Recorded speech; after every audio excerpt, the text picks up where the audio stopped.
A lot of people have seen a certain man with a shaved head drawing as if he was a printer. No guidelines, no sketches, no inking, just whatever it is he was thinking directly on the paper. This has sparked a whole movement of people vying to do the same thing, investing their hearts, minds, and souls into this. If you're watching this video, chance is so do you, and so was I. Here's a drawing I did a couple of years ago to honor the Grand Master. But should you pursue this? Trigger Vsauce music, is drawing freely with a pen with no guideline or pencil sketch, almost never making a mistake, pulling from an endless library of memorized subjects, the end-all be-all of drawing, or is it an act of a very specific showmanship coined by one Korean man, an endless pissing contest that'll occupy the minds of young males for the ages? The answer is, of course, it depends. I want to tell you about the pros and cons of striving to draw in such manner, as well as give a final verdict on whether it is a pissing contest. But first, I want to show you that what we have on our hands is a movement. Sorry, I might have called it a cult in the title, but we got to get you to click somehow. A movement that can be drawn parallel to the movement of jazz. Yes, jazz. Specifically, bebop. And if you don't know much about it, bear with me for one moment. Around the 1940s, a unique jazz player had broken into American consciousness. His name was Charlie Parker. Parker was largely revered for pioneering a style of jazz called bebop.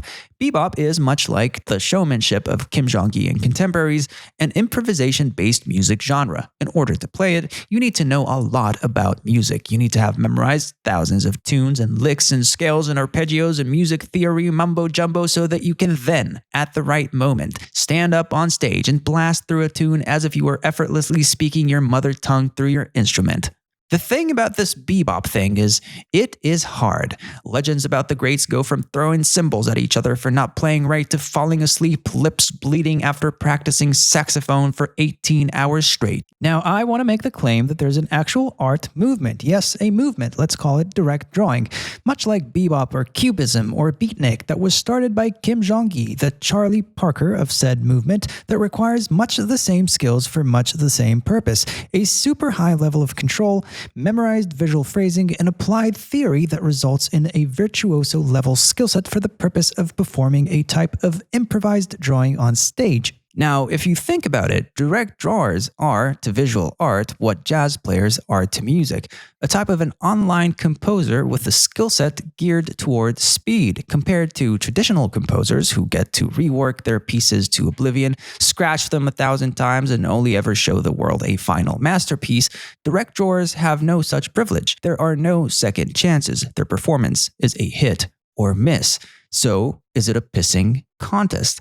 Well, the comment section under a guitar playing video will tell you that art is not a competition, but it will also say, and something like, and while art is not inherently a competition, there definitely is, without a doubt, always a competition within art. In fact, the more technically advanced the genre, the fiercer the competition over technical skill, which makes direct drawing a breeding ground for, you guessed it, a pissing contest. Of course it is a pissing contest, and a beautiful one at that. See, direct drawing requires artists to be much like athletes, sharp, accurate, fast, well-trained, and constantly practiced. A competitive environment like this pushes everyone involved to do their best and creates a collective hunger for raw skill. And people are hungry. Just take a look at the amount of YouTubers making bank on the premise that they'll help you draw like your cult's master.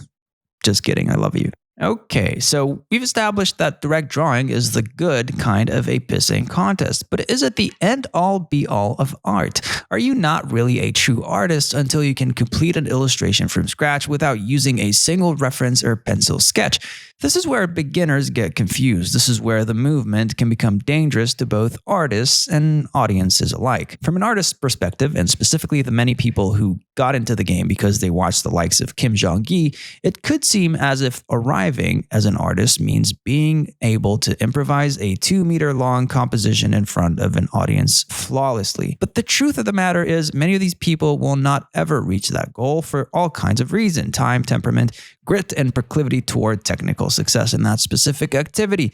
Artists that remain rigid in their pursuit of this style of art making might miss more suitable opportunities to make art. Consider Norman Rockwell. one of the most revered masters from the golden age of illustration, perhaps the extreme opposite of someone like Jung Gi. Rockwell had famously directed, clothed, lit, and shot precise references for every single one of his illustrations. The result was, of course, Rockwell's amazingly premeditated compositions with extreme attention to detail that bedazzled audiences with their vibrancy. But can you imagine a direct drawer in Rockwell's YouTube comment section? The thing is, regular people don't really care if an artist used a reference, and a lot of them don't even care about AI for that matter. They either see something that they feel in awe of or connect with on some level, which makes them appreciate said thing and pay you the big bucks. And this is where the movement of direct drawing is in danger of falling short with real audiences, because you see, with direct drawing, the performance is part of the appeal. The same ultra-detailed, directly drawn images viewed out of context might be far less interesting to an audience of normal people than art that was carefully premeditated with precise storytelling and refined over a long period of time. To demonstrate this, let's go back to bebop. Incredibly gifted jazz musicians often alienate audiences with a level of virtuosity that becomes abstract to the average listener. The technicality that artistic pissing contests encourage often reduce audiences to niche enthusiasts, people who are often not even there for the artists themselves, but see every interaction with their work as an opportunity to become their subject of admiration. To summarize, is direct drawing a pissing contest? Yes, but that's not necessarily a bad thing. Is it the end-all be-all of art making? Absolutely not. Should you pursue direct drawing? In my opinion, if you like it, absolutely. The fundamental skills required to be very good at direct drawing can only contribute to your art journey, whatever you end up actually becoming. Spatial awareness, perspective, visual library, none of these will hurt, even if you end up only ever drawing from reference. Take days to complete a single drawing and use guidelines and intricate sketches before laying in a single line in ink. The interesting question for artists is, how far would you pursue the direct drawing dream before you allow yourself to perhaps evolve into something else? Or is it the end-all be-all of art making for you? For casual audiences, I wonder, would removing the performance aspect of said artistry impact your opinion on the final pictures produced? As always, keep creating and let me know how you feel about this down in the comments. One more thing, if you do like my videos, I want to encourage you to support me on the Patreon. It's linked in the description. My Patreon is primarily a way to encourage me to keep making videos. Thank you so much. But it also holds access to two types of videos. The first one being lessons, art lessons that were recorded live and that are still being recorded live from time to time for my patrons. And the second being VOD access to all the archive of my live streams. That's a whole lot of hours of just me drawing and talking. I am going live several times a week, but my patrons are able to watch that whenever they like. Please consider that. Thank you so much.